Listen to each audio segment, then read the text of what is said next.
اب وہ کہتے ہیں میری دعوت پر لبیک کہہ کے آؤ فجر کی نماز پڑھو، تو آپ کا کیا خیال ہے؟ جو نماز پڑھتے ہیں وہ جنت پہ جائیں اور نہیں پڑھتے وہ بھی جنت پہ چلے جائیں، تو پڑھنے والوں کو قیامت میں اعتراض نہیں ہوگا کہ اللہ جب بغیر پڑھے بھی تجھے جنت میں ہی لے کے جانا تھا تو ہمیں نماز پڑھنے کے تکلف کی کیا ضرورت تھی؟ اللہ نے کہا نا نا نا نا ہم نجعل المتقین کالفجار، یہ نہیں ہو سکتا کہ نماز پڑھنے والا اور نہ پڑھنے والا دونوں اللہ کی نظر میں برابر ہو جائیں۔ دنیا میں کوئی اجر نہیں ملتا نواسی کو، مسجد میں آتا ہے الٹا مولوی صاحب اور چندے کی پیسے نکال لیتے ہیں اس کی جیب سے، ملتا کچھ بھی نہیں ہے۔ نماز پڑھنے والا اور نماز نہ پڑھنے والا اللہ کی نظر میں برابر نہیں ہو سکتے۔ جتنے مرد یہاں بیٹھے ہیں، جتنی خواتین بیان سن رہی ہے، آج پکا وعدہ کرو، دیکھو یہ میری دعوت نہیں ہے، یہ کس کی دعوت ہے؟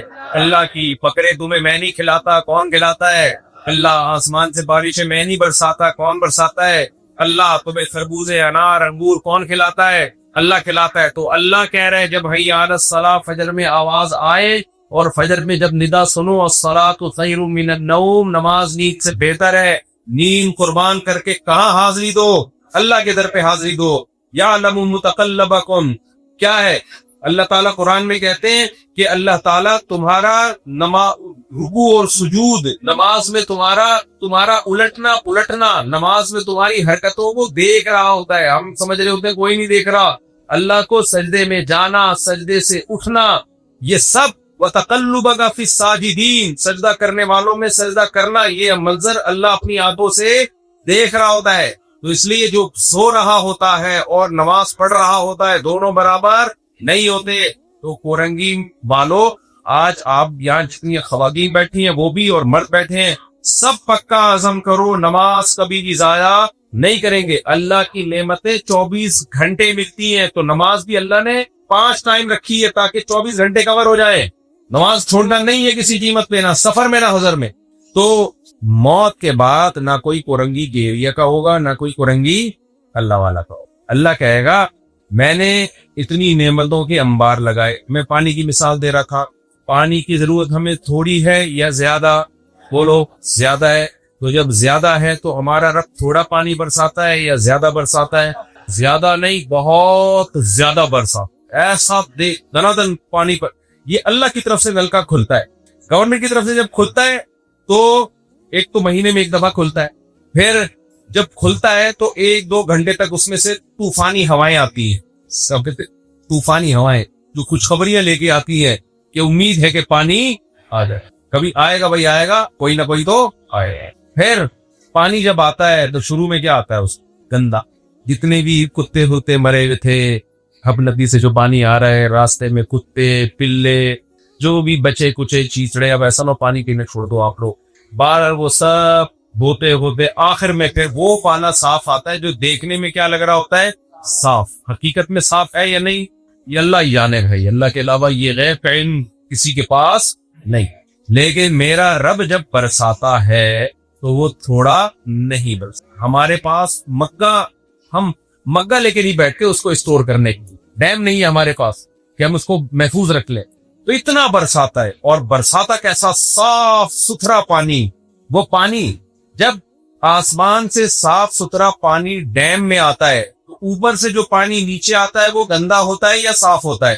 گورنمنٹ کے پاس جب آتا ہے تو ہمارے پاس جو گورنمنٹ دیتی ہے وہ صاف ہوتا ہے یا گندا ہوتا ہے؟ گندا۔ لیکن اللہ جب پانی سمندر سے اوپر لے کر جاتا ہے تو سمندر کا پانی میٹھا ہوتا ہے کڑوا ہوتا ہے؟ کڑوا۔ لیکن اللہ جب اس سے اوپر لے کر جاتا ہے تو کڑوا ہوتا ہے یا میٹھا ہوتا ہے؟ میٹھا ہوتا ہے۔ اور میرے بھائی ہمارے رب کی قدرت دیکھو، اللہ تعالیٰ اس پانی کو آسمانوں میں لے کے جاتا ہے، اور آسمانوں میں لے جا کے امریکہ، چین، جاپان، پشاور، ملتان، خانیوال، چک جھمرا، چیچا وطنی، کہاں کہاں اس پانی کو اللہ پہنچاتا ہے۔ ہونا تو یہ چاہیے پوری لائنوں کا ایک انتظام ہو، اوپر بڑی بڑی ٹیوب ویلیں لگی ہوئی ہو، بڑے بڑے پائپ لگے ہوئے ہوں آسمانوں میں کہ یہاں سے پانی جائے گا ادھر ادھر۔ نہ نہ نہ نہ نہ، اللہ اتنا منو ٹنو پانی ہواؤں کے ذریعے آسمانوں میں اٹھاتا ہے، اور ہوائیں اس کو دھکیل کے پوری دنیا میں لے کے جاتی ہیں۔ ہوا میں اتنی طاقت کے اتنے بھاری بھرکم ٹینکروں کو آسمانوں میں اٹھا کے اڑتی پھرے، یہ ہوا میں طاقت کس نے رکھی ہے؟ اللہ نے رکھی ہے طاقت. آپ کو پتا ہے بادل کا جو ایک چھوٹا سا ٹکڑا ہوتا ہے نا, یہ ہمیں دیکھنے میں چھوٹا سا لگ رہا ہوتا ہے. جیسے جو بہت چھوٹے قد کے لوگ ہوتے ہیں نا, دیکھنے میں چھوٹے لگ رہے ہوتے وہ چھوٹے نہیں ہے, چھوٹے ہوتے نہیں ہے, دیکھنے میں لگ رہے ہوتے ہیں. بیچارے ہمارے دوست ہیں, ان کا قد چھوٹا تھا, کسی کا مذاق اڑانا مقصد نہیں ہے, ویسی انہوں نے خود اپنے بارے میں واقعہ سنا ہے, بہت چھوٹا قد تھا ان کا. تو ہم نے ان سے ویسے ہی پوچھا, وہ تھے بھی مولانا ماشاءاللہ. ہم نے کہا کوئی آپ کی زندگی کا دلچسپ واقعہ. کہتے ہیں میں پاسپورٹ آفس کی لائن میں کھڑا ہوا تھا تو میرا نمبر آ گیا, پھر بھی مجھے پاسپورٹ نہیں کہہ رہے. میں نے کہا یار پاسپورٹ تو دینا. کہتے کھڑا تو ہو پہلے, تو بیٹھا ہوا کیوں؟ کہتے ہیں کیا؟ کہتے ہیں میں نے کہا بھائی میرا قد چھوٹا ہے. وہ بڑے باصلاحیت آدمی, اللہ ان کی عمر میں برکت دے. تو انہوں نے کہا بھائی میں پورا مکمل ٹوٹل آدمی ہوں, میں ٹوٹل کیا ہوں پورا. تو بعض لوگ دیکھنے میں چھوٹے لگتے ہیں, ہوتے چھوٹے نہیں ہیں. یہ جو بادل کے ٹکڑے چھوٹے چھوٹے آسمانوں میں کالے بادل پانی لے کے جا رہے ہوتے ہیں, ہمیں ایسا لگتا ہے کہ ان میں تھوڑا سا پانی ہے, یہ تھوڑا سا نہیں ہوتا. ایک ایک بادل کے ٹکڑے میں اتنا منو ٹنو پانی ہوتا ہے کہ اگر وہ بادل وہیں رک کے سارا برس جائے تو کسی ایک علاقے کو مکمل تباہ و برباد کرنے کے لیے کافی ہے. اللہ بادلوں کو آرڈر دیتا ہے کہ تم نے سمندروں سے اتنا منو ٹنو پانی اٹھایا ہے. ہواؤں کو کہتا ہے کہ صرف چھڑکاؤ مارتے کی چلی جانا, تھوڑا تھوڑا چھڑکاؤ. اسی چھڑکاؤ میں رکشے الٹے چلنا شروع ہو جاتے ہیں اور گاڑیاں الٹی چلنا شروع ہو جاتی ہیں, لوگ بہ جاتے ہیں, کراچی کی عوام پوری تباہ و برباد ہو جاتی ہے, گھروں کے گھر تباہ ہو جاتے ہیں. یہ صرف بادلوں نے تھوڑا سا کمپنی کی مشہوری کے لیے کیا کیا ہوتا ہے, چھڑکاؤ کیا ہوتا ہے. نہیں آ رہی سمجھ میں میرا خیال ہے بات؟ تو یہ کام تمہارا باپ کر رہا ہے, یہ کون کر رہا ہے؟ یہ کام خدا کر رہا ہے میرے بھائی. آج کسی سے بھی بات کرو, اللہ اللہ کہا کہ نماز پڑھو, ابے بھائی یہ مولوی ایسے کر رہے ہوتے ہیں نا, ابے کیا بھلا لگتا ہے کیا. مجھے یاد ہے ایک دفعہ موبائل شاپ پہ کھڑا تھا کوئی موبائل خریدنے کے لیے, تو وہ موبائل کے جو دکان والا ہے نا, وہ بار بار اسے کہہ رہا ہے یار اللہ کا فضل ہے, اللہ کا فضل ہے. دوسرے نے کہا بڑا اللہ اللہ بہت کر رہے ہیں, کیا مولوی بن گیا ہے کیا؟ یہ نوبت آ گئی ہے, جو اللہ کا زیادہ نام لے رہا ہو اسے لوگ کیا کہتے ہیں, مولوی بن. بھائی اللہ مولویوں کا نہیں ہے, صرف جس نے پیدا کیا اس نے مولویوں کو بھی اسی نے پیدا کیا ہے, اللہ نے پیدا کیا. تمہیں بھی کس نے پیدا کیا ہے؟ اللہ نے پیدا کیا, آسمان سے بارش ہے. اب مولوی اللہ کا تعارف کروا رہا ہے تمہارے سامنے کہ اللہ کو مانو, اپنا تعارف تھوڑی کروا رہا ہے کہ مجھے مانو. اگر مولوی یہ کہہ رہا ہوتا میں بہت پہنچی ہوئی چیز ہوں, پہنچی کی سرکاریں آ رہی ہے نا آج کل مارکیٹ میں, پہنچی کی سرکاریں, شف سرکار وہاں کینیڈا, وہاں شف سرکار ادھر بھی ہے, لندن میں بھی ہے, تو امریکہ میں بھی اس کی سنے پھونکے وہ پہنچ رہی ہے. تو میں نے وہاں امریکہ والوں سے بولا, میں نے کہا دیکھو تم لوگ میں جو شف سرکار کا مرید ہے, تو جیسے گیس لائنیں امریکہ نے ڈالی گئی ہے کینیڈا سے اور بہت بڑے بڑے ملکوں سے گیس لائنیں آ رہی ہیں, تو ایک لائن اگر کراچی سے ڈلوا دی جائے امریکہ تک اور وہ شف سرکار کی شف لائن کہلائے ہو, اس میں شف سرکار پھونک مارے, کیا خیال ہے, اور وہ پھونک مشینوں کے ذریعے امریکہ تک پہنچائی جائے, اور جتنے لنگڑے اندھے بیچارے اسٹرائک کے معذور لوگ ہیں وہ ڈائریکٹ وہاں سے اسپرے کر دیا جائے. بھائی پھونک میں طاقت ہے نا شف سرکار کی, کیا خیال ہے؟ غلط تو نہیں کہہ رہا نا بھائی. میں نے بول دیا تھا کہ بھائی یہ آدمی جو پاؤں سے معذور لوگ ہیں پھونک لگاتا ہے ان کے گھٹنے ٹھیک ہو جاتے ہیں, اور جو بیچارے سر کے بال نہیں اگ رہے, کسی کے پھونک ماری سر پہ بال اگ گئے اس کے, تو اجڑے صحرا وہ چمن بن گئے خوبصورت, کیا خیال ہے؟ تو میں نے کہا تھا کہ یہ شف سرکار آغا خان ہاسپٹل میں سلنڈر بھروا دے اپنی پھونکوں کے, تو جتنے معذور لوگ ہیں جب یہ ہاسپٹل میں جائیں گے تو آغا خان ہسپتال میں اتنا لاکھوں روپے کا خرچہ ہو رہا ہے, وہی سلنڈر سے ان کو گھٹنوں پہ کیا کی انہوں نے اسپرے کر دیا ہوا. شف سرکار کو غصہ آ گیا, اور یہ درپاس لوگوں کی طرف سے مجھے نہیں پتا وہ شف سرکار کی اجازت سے دھمکیاں دی کیا تھی, تو وہ دھمکیاں ہم یہ کر دیں گے. میں نے کہا ضرورت کیا ہے, یہ کر دیں گے وہ کر دیں گے, آپ پھونک لا کے مجھ کو اسپرے کر دو اس کو. شف سرکار تھیلی میں پھونک بھرے اور لا کے یہاں میرے منہ پہ پھاڑ دے, کیا خیال ہے؟ پروگرام میں اڑا جائے گا ہمارا. اس سے پتہ چلتا ہے اتنی ایک پھونکے وہ کے ڈرامے بازی ہے. اور ویسے بھی میرے بھائی ایک آدمی میں اتنی پھونک ہے نہیں, 10 سال سے وہ پھونکے مار رہا ہے پھر بھی اس کی اپنی پھونک کیوں ختم نہیں ہو رہی؟ یہ جعلی پھونک ہے, یہ اوریجنل پھونک نہیں. تو میں جب عاملوں کے خلاف بولتا ہوں نا, یہ آپ کے علاقے میں تو نہیں روحانی ٹوپی ڈرامے, جن چڑیل بھوت بگانے والے عامل تو نہیں ہیں؟ اگر ہیں ان کو بھگا دو اپنے علاقے سے, کیونکہ جہاں پر عامل ہوگا وہاں جن چڑیل بھوت آئیں گے یہاں پر. تو خیر, تو ہمارا رب کیا کرتا ہے, پانی لے کر جاتا ہے آسمانوں, اتنا منو ٹنو پانی, اٹھایا کس نے اس کو؟ ہوا نے. اتنی ہلکی چیز, اس پہ ایک چٹکلا یاد آ رہا ہے مجھے. ایک آدمی نے کہا دیکھو، ایک بچے نے اپنی امی سے کہا امی سب سے طاقتور کون ہوتا ہے؟ امی نے کہا دیکھو بیٹا سب سے طاقتور لوہا ہوتا ہے۔ امی لوہے سے بھی کوئی طاقتور ہے؟ جی ہاں، لوہے سے طاقتور آگ ہے، یہ لوہے کو بھی پگھلا دیتی ہے۔ امی آگ سے طاقتور بھی کوئی چیز ہے؟ جی ہاں، پانی ہے جو آگ کو بھی بجھا دیتا ہے۔ امی پانی سے بھی زیادہ، بچے بھی کو آپ کو پتا ہے آٹو پہ ہوتے ہیں کہ آٹو پہ کو بٹن دبا کے کھل جائے تو سوالات ختم ہی نہیں ہو۔ امی پانی سے بھی زیادہ طاقتور کوئی چیز ہے؟ ہاں بیٹا ہوا ہے جو پانی کو بھی بادلوں کی شکل میں اٹھاتی ہے۔ امی ہوا سے بھی زیادہ طاقتور کوئی چیز ہے؟ اب مجھے یاد نہیں آ رہا ابھی کیا بولا تھا امی نے، جی وہ یاد ہے؟ نہیں کیا ہے؟ نہیں، ہوا سے زیادہ طاقتور سب کا بھی آتا ہے اس میں، لیکن ہوا کے بعد ایک اسٹیپ بعد میں مجھے ذہن ابھی ایک ہوا کے بعد ایک اسٹیپ تھا، خیر وہ میرے ذہن سے نکل گئی۔ خیر پھر ہوتے ہوتے اس نے کہا اچھا بیٹا اس سے بھی زیادہ طاقتور، بچے نے پوچھا اچھا اس سے بھی زیادہ طاقتور کوئی چیز ہے؟ انہوں نے کہا بلائیں نہیں ہوتی، آفات جو انسان کو بھی کھا جاتی ہیں وہ اس سے بھی طاقتور ہیں۔ امی بلاؤں سے بھی زیادہ طاقتور کوئی چیز ہے؟ جی ہاں بیٹا صدقہ جو بلاؤں کو بھی کیا کر دیتا ہے، کھا جاتا ہے۔ امی صدقے سے بھی زیادہ طاقتور کوئی چیز ہے؟ انہوں نے کہا ہاں بیٹا مولوی جو صدقے کو بھی، یہ 2 نمبر مولوی سارے مولوی امی نے تنگ آ گئے، وہ صدقے کو بھی کیا کر دیتا ہے، 2 نمبر لوگوں کی بات۔ میں بعض دفعہ مولویوں کے لطیفے سناتا ہوں، وہ 2 نمبر مولویاں کیوں؟ وہ میں نے ایک لطیفہ سنایا نا، صاحب میرے کو بگڑ گئے، میں نے کہا یار میں خود بھی تو مولوی ہوں، میں کیوں مولویوں کو مذاق اڑاؤں گا؟ انجوائے بھی کر لیا کرو، ٹینشن اتنی ٹینشن مارکیٹ میں چل رہی ہے، تھوڑا سا ہنس لیا کرو۔ 2 نمبر مولویوں کی بات ہو رہی تو 2 نمبر تو کھاتے ہیں، وہ پلتے ہی صدقے پر ہے۔ وہ ایک مولوی صاحب تھے نا، وہ چوری کے خلاف بیان کرتے تھے، چوری نہیں کرنی چاہیے، چوری نہیں کرنی چاہیے۔ پھر گھر میں کچھ تھا نہیں تو انہوں نے بیگم سے بولا پڑوسیوں کی مرغی چوری کر کے دیا، تو کسی نے بولا، اس نے بولا آپ تو چوری کے اتنا خلاف ہو؟ انہوں نے کہا کوئی بات نہیں، ہم شور پہ سے لگا کے کھا لیں گے، گوٹیاں نہیں کھائیں، گوٹیاں چوری کرنا، شور تھوڑی چوری پہ۔ اب جب وہ سالن پکائے تو وہ ہانڈی الٹ رہی تھی اور چمچ سے بوٹیاں پیچھے کر رہی تھی، تو مولوی صاحب نے بولا جو خود سے آئے اس کے آنے دے، خود سے آئے۔ اب یہ میں نے کہیں لطیفہ سنا دیا تو جیسے لوگ کچھ بگڑ گئے، کو مولوی کو مذاق اڑا رہے ہو، بھائی مولویوں پہ نہیں اڑا رہا، مولویوں میں 2 نمبر بھی ہوتے ہیں اور 1 نمبر۔ 2 نمبر مولوی کی بات ہو رہی، 2 نمبر تو کرتے ہی حرکتیں۔ ہمارے نانا بھی مولوی تھے، لطیفہ سنایا کرتے تھے مولوی کے بارے میں۔ وہ کہتے تھے کہ دیکھو ایک آدمی جو تھا نا مولوی تھا، اس کے جب انتقال ہو گیا نا تو اس کے بچوں کو کسی نے میت کے کھانے پہ بلایا، تو اس بچوں کی ماں نے بولا دیکھ طبیعت سے پھوڑنے آنا، اپنے باپ کی روح کو تکلیف نہیں پہنچانا کم کھا کے، اتنا کھانا کہ تمہارے باپ کی روح خوش ہو جائے کہ میرے بچوں نے میری سنت زندہ رکھی، اتنا کھانا کم بختو۔ وہ بچوں کی ماں کی وصیت یاد آتی ہے، کھاتے رہے، اتنا ٹھوسا انہوں نے کہ اب 2 بندوں کے سہارے پہ چل کے کھڑا ہے۔ ان کا خیال تھا ماں ایوارڈ دے گی، آج تو تم نے اپنے باپ کی روح کو خوش کر دیا۔ جب گھر میں ماں نے دیکھا نا تو رکھ کے چماٹ لگایا، غیر دو تمہارا باپ اس پیشر پہ لے کر آتے تھے لوگ اس کو جب کھاتا، تم اپنے پاؤں بکر کے آ رہے۔ خیر تو اللہ تعالیٰ نے آسمانوں میں پانی، منو ٹنو پانی ہوائیں لے کے چلتی ہیں، یہ کام کون کرتا ہے؟ اللہ۔ تو اب یہ نہیں کہا کرو بھائی اللہ کی باتیں مولوی تبلیغ والے ہمارے سامنے کرتے ہیں، یہ ہماری باتیں تھوڑی ہیں۔ بھائی اللہ تمہارا ہے، میرا بھی ہے، اور کس کا ہے؟ آپ کا بھی ہے۔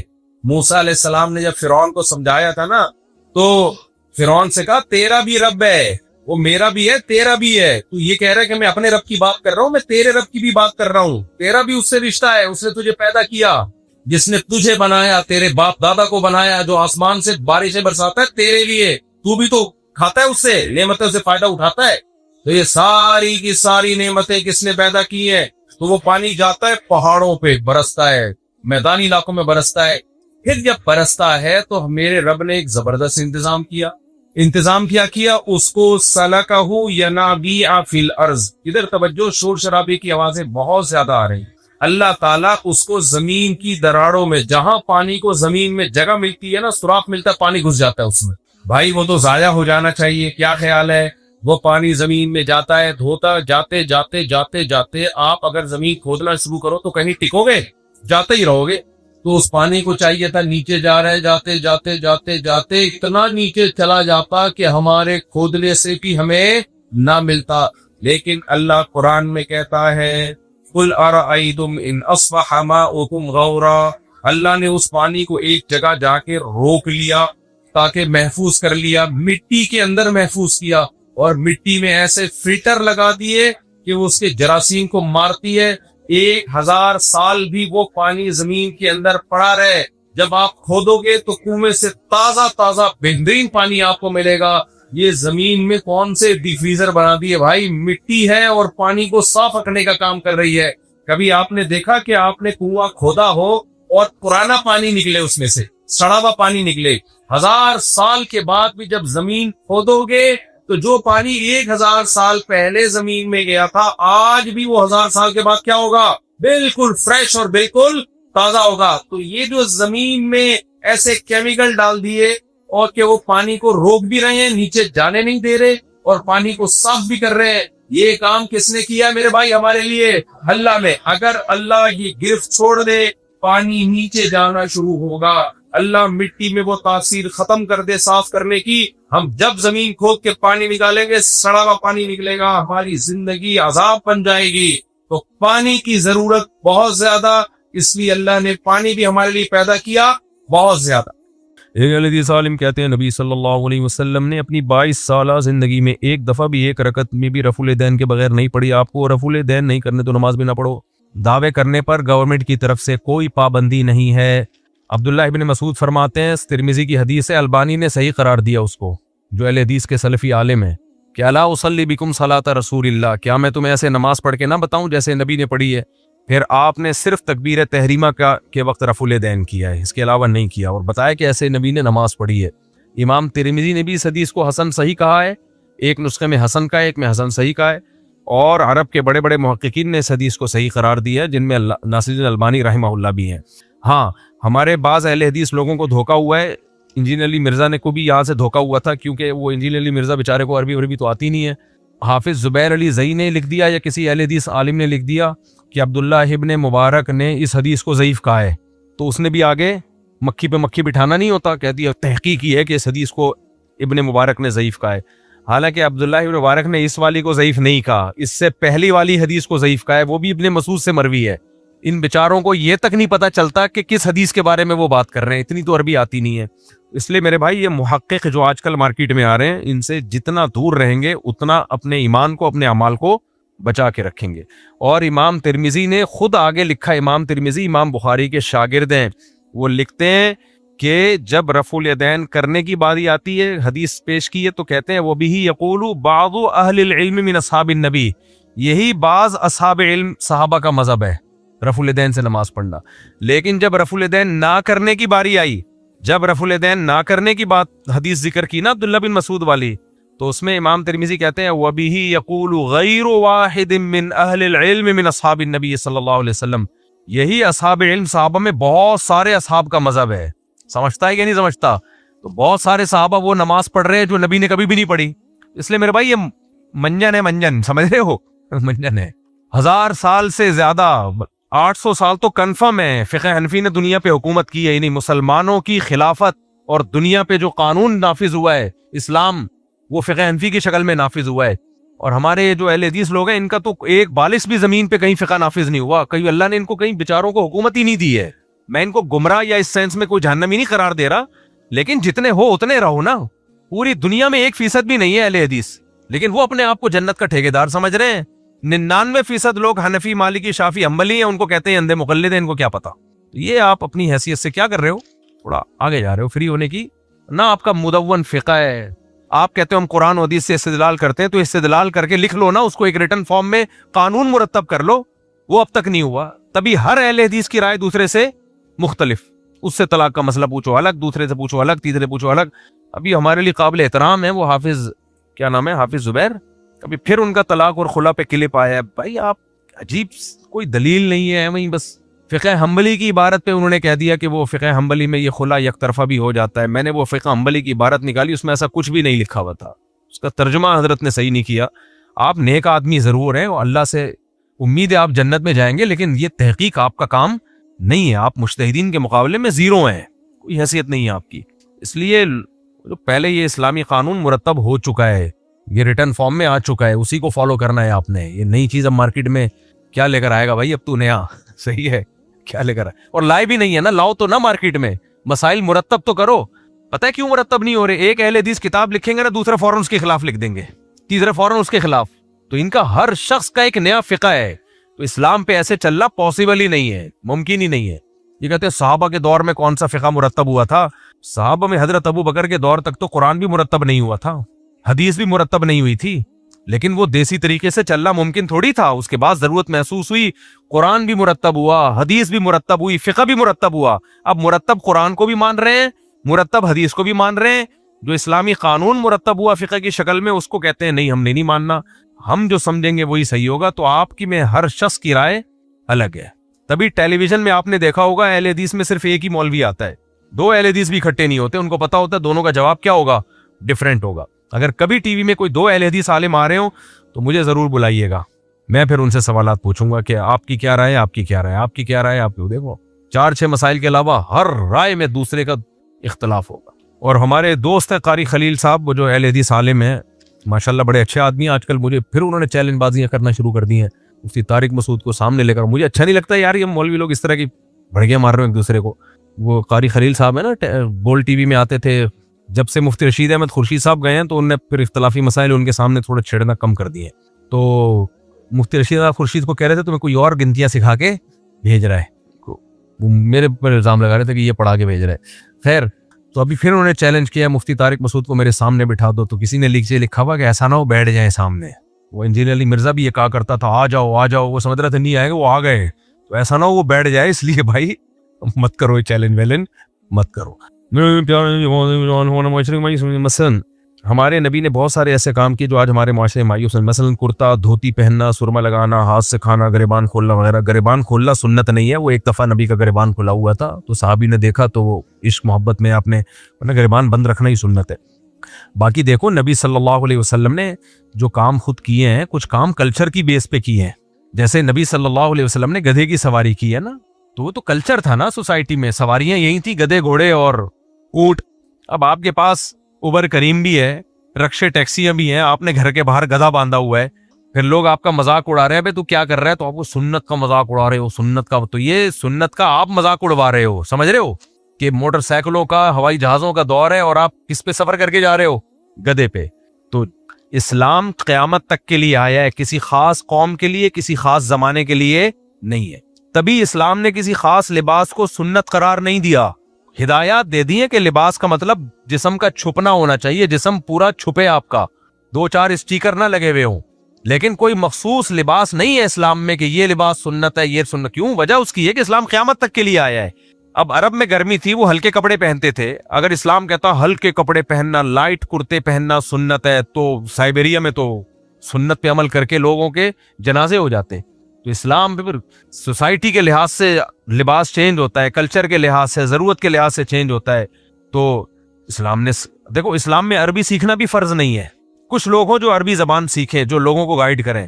اگر اسلام میں عربی سیکھنا فرض ہوتا تو آج ساری زبانیں مسلمانوں میں ختم ہو چکی ہوتی. نہ صحابہ جب اسلام لے کر گئے، فارسیوں میں گئے، فارسیوں کی زبان فارسی ہی رہی ہے اب تک، پرشین ہی ہے. وہ پٹھانوں کی زبان پشتو ہی رہی ہے اب تک. کیا ہے؟ پشتو. ہاں، ان کے علماء نے عربی سیکھی. تو نہ اسلام نے کسی کی زبان کو چھیڑا، بلکہ کچھ غیر مسلموں کی زبانیں تھیں جو مسلمانوں کی بن گئیں. آپ کو پتہ ہے یہ جو فارسی زبان ہے یہ مسلمانوں کی تھوڑی تھی، یہ تو آگ پرستش کی زبان تھی، آگ کی پوجا کرنے والے مجوسیوں کی زبان تھی. لیکن جب صحابہ گئے ہیں، یہ لوگ مسلمان ہوئے تو یہ اسلام کی زبان بن گئی فارسی. ہندوستان کی جو مسلمان حکومت کی سرکاری زبان فارسی تھی. اور آپ حیران ہوگے آج اردو مسلمانوں کی زبان سمجھی جاتی ہے نا. کیا خیال ہے؟ آپ ہسٹری پڑھیں، اردو کو سب سے زیادہ پروموٹ انگریز نے کیا ہے ہندوستان میں. سمجھتے ہو؟ جتنے اردو کے پرانے شاعر ہیں سارے لبرل تھے، مذہبی نہیں تھے، شرابی کبابی ٹائپ کے ملیں گے آپ کو. کیونکہ انگریز اردو پروموٹ کر رہا تھا. انگریز کی نیت یہ تھی کہ فارسی مسلمانوں کی زبان ہے، اس کو ختم کیا جائے، اردو مارکیٹ میں لائی جائے، تاکہ علماء کا عوام کا رشتہ علماء فارسی بولتے تھے، علماء فارسی زبان بولتے تھے، تو عوام کا رشتہ علماء سے کٹے اور اردو سے جڑ جائے. لیکن اسے یہ نہیں پتا تھا کہ یہ اردو جب پھیلے گی تو یہ علماء کی زبان بھی اردو بن جائے گی. اب اردو کو انگریز نہیں چاہتا کہ ترقی کرے. تبھی تو دیکھو نا ہندوستان میں ہندی کا کر رہے ہوتے ہیں، حالانکہ وہ ہے اردو ہی. اس میں الفاظ میں فارسی عربی کے الفاظ نکال کے اس زبان کا حلیہ بگاڑا جا رہا ہے. لیکن اردو کو پروموٹ کرنے والا انگریز تھا، مگر اس کو نہیں اندازہ تھا کہ اتنے زیادہ علماء اردو زبان سیکھ لیں گے. ڈاکٹر ذاکر نائک سے میں نے خود سنا، اور یہ پہلے سے ہماری تحقیق بھی یہی ہے کہ عربی کے بعد سب سے زیادہ اسلامک لٹریچر اردو زبان میں ہے. اور عربی کے بعد مسلمانوں کی سب سے بڑی زبان جو پھیلی ہوئی ہے وہ اردو ہے. سمجھتے ہو کہ نہیں سمجھتے؟ تو اسی طرح یہ انگلش جو آپ کو آج انگریزوں کی زبان لگ رہی ہے نا، عین ممکن ہے یہ اسلامی زبان کہلانا شروع کر دے چند صدیوں کے بعد، کیونکہ جب ہسٹری چینج ہوتی ہے نا آہستہ آہستہ تو ماضی کو لوگ بھول جاتے ہیں. اب کوئی کہہ سکتا ہے اردو انگریزوں نے اس کو ترقی دی ہے اردو کو، تو لیکن جب چینج ہوتی ہے تو ایسے ہی اب میں جب یورپ امریکہ میں جاتا ہوں، ساؤتھ افریقہ میں جاتا ہوں، وہاں کے علماء وہاں کے طلبہ تو ایسے فر انگلش بول رہے ہیں، ٹھش پش، لگتا ہی نہیں کہ یہ انہوں نے انگلش سیکھی ہے، وہ تو انگریزوں والی انگلش بول رہے ہیں. آسٹریلیا میں جو مدرسوں کے بچے انگلش بولتے ہیں نا، میں نے کہا یار یہاں سے پاکستان سے علماء کو بلاؤ. کہتے ہیں جب پاکستان یا انڈیا سے علماء آتے ہیں جو انگلش بولتے ہیں تو یہ بچے ہنستے ہیں ان کی انگلش پہ، کیونکہ وہ کتابی انگلش بولتے ہیں، ان کی مدر لینگویج ہے انگلش. تو جب یہ اتنی بڑی تعداد میں مدارس کے جو انگریز بچے پیدا ہو رہے ہیں، اس میں گورے بھی آ رہے ہیں مسلمان ہو کے، تو یہ انگلش بھی انگریزوں کی نہیں رہے گی. یہ بھی ایک وقت آئے گا کہ لوگ سمجھیں گے کہ یار یہ تو اسلامی زبان ہے انگریزی بھی. یہ زبانیں چینج ہوتی ہیں، اس لیے اسلام نے کسی زبان کو برا نہیں کہا، سمجھ رہے ہو، کسی کلچر کو برا نہیں کہا، کسی لباس کو برا نہیں کہا، کیونکہ اسلام کو پتا تھا کہ یہ لباس کل ہماری ضرورت بھی بن سکتا ہے، یہ زبان کل ہماری ضرورت بھی. میں بولا کرو، میں بھی تو بول ہی رہا ہوں. حذیفہ ابن یمان کو نبی صلی اللہ علیہ وسلم نے حکم دیا یہودیوں کی عبرانی زبان سیکھیں. تو آج ہمارے یہاں ایک عجیب سا بعض مذہبی لوگوں میں ایک عجیب سی ایک وہ ہے تو کہ انگریزی کافر ہو گیا، انگلش بول رہا ہے تو کافر کا بچہ ہے. اب تو خیر کم ہو گیا، پہلے تو بہت زیادہ تھا. انگلش بول دیا تو کافر کا بچہ ہو گیا، وہ فلانی قوم کا لباس پہن لیا. ہاں تشبہ نہیں ہونا چاہیے، تشبہ کا مطلب دیکھنے میں فوراً لگے کہ یار کوئی یہودی آ رہا ہے، کوئی عیسائی آ رہا ہے، تو ایسا شعار نہیں ہونا چاہیے. تو ایسے ڈریس جو پوری دنیا میں کامن ہو گئے وہ تو ویسے ہی کامن ہے، اس میں کیا ہے. تو اس لیے اسلام کا ظرف چونکہ بہت وسیع ہے، اس لیے اسلام نے سواریوں پہ بھی پابندی نہیں لگائی کہ یہ والی سواری سنت ہے، یہ والی بدعت ہے. اسلام کو پتا تھا بھائی اس دنیا ترقی کرے گی. دیکھو اسلام میں اگر کوئی کہ تلوار سے جہاد سنت ہے تو یہ اسلام کے کھاتے میں غلط چیز ڈال رہے ہو کہ نہیں ڈال رہے؟ کیا خیال ہے؟ نبی نے تو تلوار اور گھوڑے پہ بیٹھ کے لڑائی لڑی ہے نا، لیکن حضرت معاویہ رضی اللہ تعالیٰ عنہ نے پہلے بیری بیڑا تیار کیا، پھر آگے مسلمان فاتحین نے توپیں ایجاد کی. انجینئروں کو بلاتے تھے، اس انجینئر کو عربی میں مہندس کہتے ہیں، تو انجینئروں کو بلا کے توپیں تیار کی ہیں. پھر ہم دیکھتے ہیں خالد بن ولید اور یہ بڑے بڑے اصحاب جو گئے، انہوں نے منجنیق کہتے تھے توپ کو، یہ توپوں کے ذریعے جو ہے وہ گولے داغا کرتے تھے. پھر یہ ترقی کرتے کرتے بہت آگے تک گئے، مسلمان بھی بہت آگے گئے ترقی میں. اب سلطان محمد فاتح یا وہ جو توپے وہ نہیں ایجاد کرتے، تلوار سے لڑنا سنت ہے. نبی نے تو ہمیں نہیں کہا کہ کبھی کسی توپ کا گولا پھینکاؤ، ہم تو تلوار سے لڑیں گے. تو لڑ لو میرے بھائی. تو بھی انڈیا نے جہاز بھیجے تھے، آپ تلوار لے کے ہواؤں میں اڑنے والے گھوڑے لے کے پہنچ جاتے تو جنگ جیت لی آپ نے. تو اس لیے سنت کا مطلب وہ ہوتا ہے کہ نبی صلی اللہ علیہ وسلم نے کسی کام کو دین سمجھ کے کیا ہو تو وہ کام سنت کہلائے گا. جو آپ نے عرب کے کلچر کی بیس پہ جو کام کیا ہے اس کو دینی سنت بولو نہیں کہہ سکتے، وہ عرب کا کلچر ہے، سمجھتے ہو، اور اس پہ اصرار بھی نہیں کرنا چاہیے زیادہ. اچھا میرے بوئی، ہم نے 17 سال دودھ کی دکان چلائی، دکان ہم نے ایک شخص سے خریدی جس نے دکان کچی حالت میں مسجد کی ہمیں پورا مسئلہ لکھ کے لے آیا. اتنا لمبا چوڑا مسئلہ بھائی، یہ سوال جمع کرا دو، اتنے لمبے لمبے سوال جو ہے نا یہاں جمع کرا دیں اور فون نمبر ڈال دیں. مفتی صاحب خواتین پوچھ رہی ہیں کہ جو مسجد کے برابر والے گھر میں بیان سن رہی ہیں ان کی جماعت سے نماز ہو جائے گی؟ نہیں، وہ اپنی الگ نماز پڑھیں، کیونکہ بیچ میں روڈ کا فاصلہ ہے نا. خواتین کے لیے ہم نے بڑا VIP انتظام کر دیے، سامنے گھر ہے رینٹ پر، اس میں AC بھی لگا ہوا ہے. ابھی تو سردیاں، ایئر کنڈیشن کی ضرورت نہیں ہے. اور واش روم کا الگ انتظام ہے، پراپر صاف ستھرا واش روم ہے، پانی ہے، کچن بھی ہے، لیکن اس میں ہے کچھ بھی نہیں. تو اور اس کو ابھی تھوڑا صاف ستھرا کر دیں گے تو خواتین وہاں بیٹھ کے بیان سنا کریں. چونکہ اب بیچ میں روڈ ہے تو وہاں جماعت، مسجد کی جماعت وہاں نہیں ہوگی، یعنی تو وہ خواتین اب اخپل طریقے سے وہاں نماز پڑھیں. اور خواتین کو بیان میں لائیں، اور جب بیان میں خواتین آیا کریں مجھے بتا دیا کرو، تاکہ میں بیان میں ان کو بھی سامنے رکھ کے بیان کروں کچھ جو شریعت کے، کیونکہ میرا پورا بیان آدمیوں کے بارے میں ہوتا ہے، وہ پھر خواتین کی طرف شکایت آتی ہے کہ اس میں خواتین کے شرعی حکام سے متعلق تو کوئی بات ہوئی نہیں ہے. تو مجھے پتہ ہی نہیں ہوتا نا. ویسے تو بہت کم ہی آ رہی ہوتی ہیں، جب تھوڑے 25-30 کی تعداد ہوتی ہے تو 4 شادیوں پہ بیان ہوتا ہے، وہ پھر ایک دم سے کم ہو جاتی ہے. تو یہی ہو رہا ہے، 20 سال سے یہی ہو رہا ہے یہاں پہ، وہ بڑی نہیں پا رہی ہے تعداد. میں بڑا صبر کرتا ہوں، اب بیان نہیں کروں گا، ہوتے ہوتے پھر کچھ آ جاتا ہے بیچ میں، پھر کہتی ہیں یہ نہیں سدھرے گا، یہ نہیں سدھرے گا. آپ سے سوال ہے، دودھ میں پانی ملانا بھی کیا لکھا ہے، جائز ہے یا نہیں؟ یہ تو دیکھو دودھ والے جتنے بھی ہیں پانی ملاتے ہیں. دودھ میں پانی ملانا اگر دھوکہ ہے تو جائز نہیں ہے. مثال کے طور پر آپ کسٹمر کو کہہ رہے ہو ایک قطرہ پانی میں نے نہیں ملایا، حالانکہ آپ نے ملایا ہے، تو یہ تو حرام اور ناجائز ہے نا. لیکن اگر آپ کسٹمر کو نہیں کہہ رہے اور آپ نے پانی ملایا ہے اور وہ آپ سے پوچھ بھی نہیں رہا اور آپ کو پتہ بھی ہے, سب کو پتہ ہی ہے پانی ملاتے ہیں, تو پھر دھوکہ نہیں ہے نا اس میں. اور جو پانی ملا رہے ہیں غنیمت ہے, شکر کرو, کیونکہ یہ بھینس کا دودھ تو ڈاکٹر خود کہتے ہیں کہ پانی ملا کے ہی پیا کرو, یہ بہت گاڑھا ہوتا ہے. تو پانی تو ملا دیں, بہت بڑی پاکستانیوں کی ایمانداری کو سلام کرو, صرف پانی ملا رہے ہیں.